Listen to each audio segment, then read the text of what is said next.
Hey YouTube, how you guys doing? Just actually, I want to do something a little bit different today. I wanted to actually uh, just talk about a subject that I find that's somewhat debated, and it just comes up a lot with my students. And this is on the topic of reading and learning to read. Um, I definitely teach all my students to read and know their notes as well as their rudiments and things like that. But for many drum set players, my students as well as just other players out there don't necessarily think uh, learning to read is really that important. And the reason for that is the drum set is an improvised instrument. You're not typically reading. When you watch a drummer playing a gig on TV or somewhere, he's not back there with a music stand typically reading anything. He's just improvising. So, a common school of thought is that, learning how to read or even knowing your notes or rudiments is maybe somewhat pointless or just not that useful, maybe.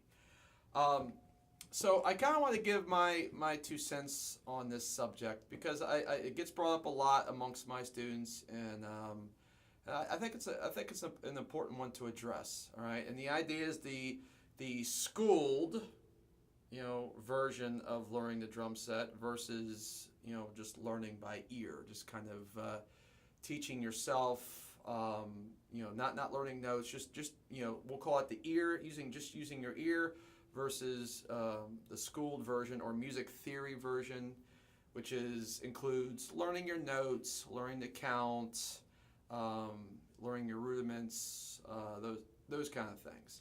All right. So in the 15 years that I've been here, I get a lot of. I've had students from all across the board that are students that are in school band at school, so therefore they know their music theory pretty well. They can read.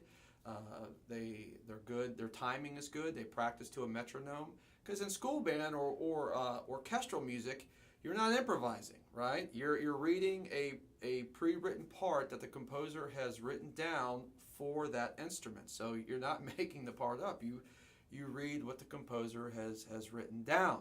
So you have to be really good at reading and really good at counting. Okay, and then I'll get a lot of students that come in that are self-taught. They taught themselves. Maybe they took one lesson or two, or maybe they watched a couple of videos to pick up some tips, and they've just been turning on their iPod and just jamming away to all their favorite bands and songs and stuff. So so what I want to do is give the pro and con to each from just based on my experiences as a teacher, and this is what has helped formulate my own opinion. Okay, so my students that come in that are maybe in school band or they've taken a lot of lessons, they know how to read, they know their notes, quarter notes, eighth notes, sixteenths, triplets, so on and so forth. They know how to count. They've practiced with a metronome, those kind of thing. Um, when I have those students, they have no problems again with timing. They have no problems again with reading. Any book I put in front of them, they don't really have a whole lot of trouble reading what I want them to do. Okay, the area where they struggle is with being creative, using their ear, improvising. Okay, because again, since a drum set is an improvised instrument, you have to have an ability to be creative and be able to make stuff up off the top of your head. Now, since those students aren't used to doing that in the orchestral atmosphere or environment, they typically struggle there. Okay. Now, my students that come in that are self-taught and they've just basically learned by ear, their ear is already is definitely more developed than the orchestral students. I mean, they're used to playing by ear. They just whatever they hear from a song, they just try to pick it up and copy it. Okay. So they come in and as far as just jumping in and trying to play to a song, they're typically pretty good. And they can improvise a little bit, so their strength is there. The negative is that usually their timing is not real good. Um, like I can hear some of the things that they're trying to play, off the top of from their ear, but it's typically not articulated accurately. Because when it comes to timing, it has to be precise. It has to be dead on. It's not like you have this window, that's your margin of error. As long as you fall, in this huge window, you're fine. Now, it's either correct or it's not. You know what I'm saying? So take like a fill, like something like 1, 2, 3, 4, da da da da da da da da da da da doosh, got da da da da da da da da da da da goosh. Okay, take something like that. So a student that's been self-taught, that they might come in and try to do that because maybe they heard it from a song somewhere. I'll hear what they're trying to do, but again, it won't be, the timing will be really loose and sloppy, and I can't tell them how to correct it because they don't understand really what they're playing. They're just trying to pick it up by their ear, okay? And the other issue with that is the harder the idea that they're trying to copy becomes, the harder it is to ultimately copy it. So, I mean, if the drummer they're copying is playing a bunch of really difficult things, it becomes substantially harder to pick up that stuff by ear. You know what I'm saying? So here's a example of that from a student that I had a couple years ago. So I had this student come to me. He had been taking lessons, and the teacher that he'd been studying from, the only thing they did was work on songs. So he came in, and as I do with most students that have played before, is I stood up and I had him sit down behind the drum kit, and I just told him to just play, just improvise. Let me just see what you can do, so I have a good idea on where to start him. So he sat there somewhat puzzled, and he's like, "Well, I've been working on the song Photograph for the past 6 months." And that was a red flag for me. I was like, but he said, "Can I play a part from that?" And I was like, "Sure." Okay, so he plays this section from this song, and it was really, the timing was sloppy. It wasn't accurate. But he didn't really know that. So he'd been spending 6 months trying to learn this one song.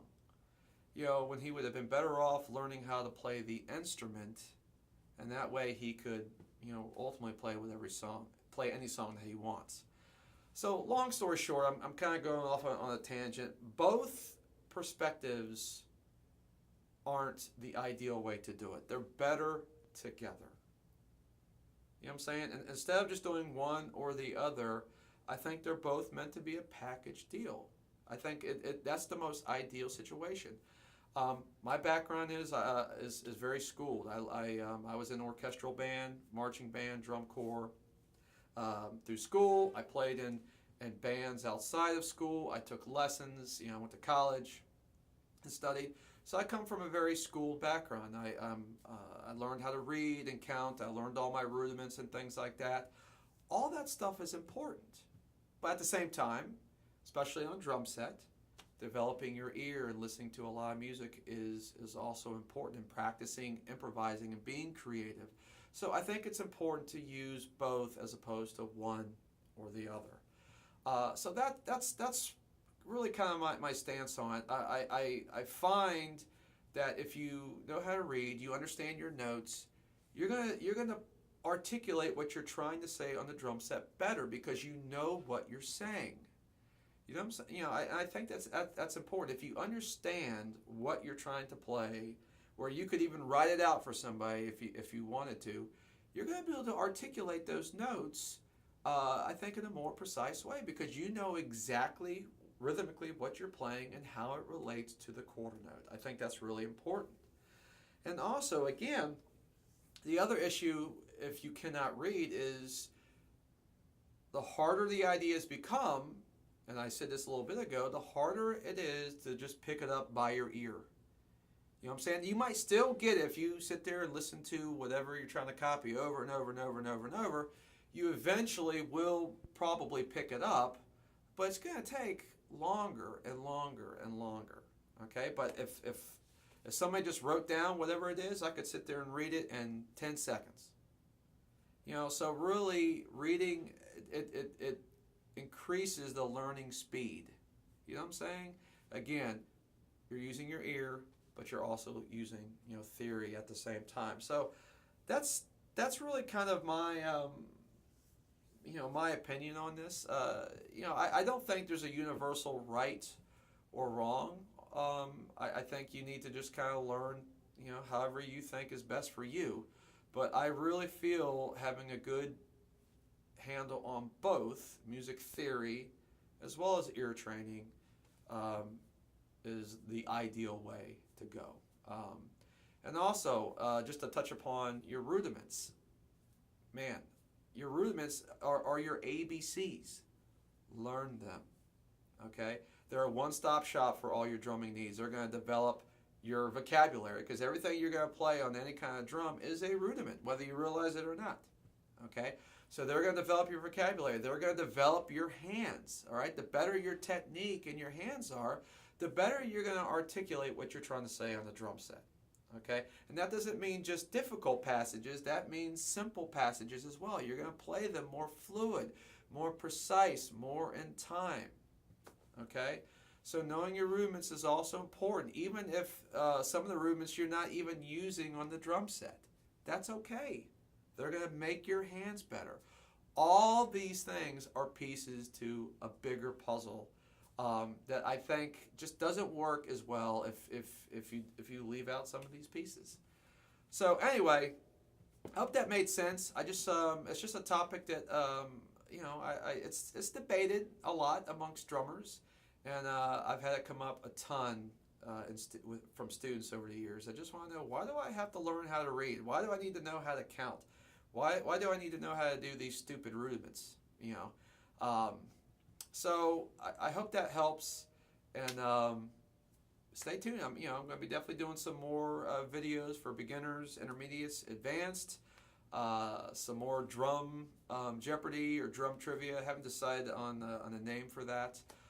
As well as other talks like this. So if you have any requests for a video you want me to do, please let me know. Whether it's something you just want me to talk about or something you want me to actually teach, I'll be happy to do it. I'm really having a great time doing this. I love doing this.